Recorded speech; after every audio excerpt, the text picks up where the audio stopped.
I think a lot of us didn't know what the class was actually going to be about.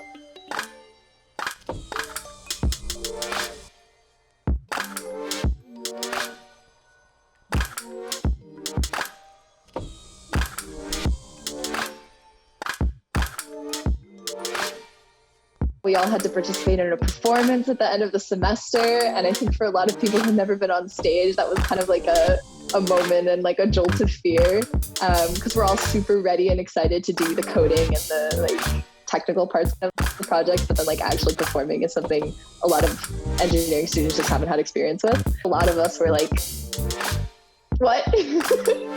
What did we sign up for?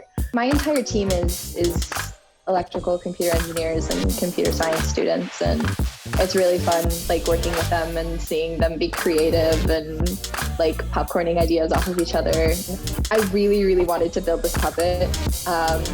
Basically, I had the crazy idea that I pitched to my team, and I was like, oh my god, what if we like animated the puppet? One person was in charge of doing the laser cutting, and they created basically the box that the puppet is in. Someone else was really excited about writing the program that like lights up the LED lights that go around the puppet and like respond to how quickly you're moving towards or away from the puppet. And then I was really excited about getting like the motions to look good and natural. When you're coming up with your idea for a project for any phase of the class, don't think about feasibility at first. Yeah, just go with the outlandish idea and then try and make it real.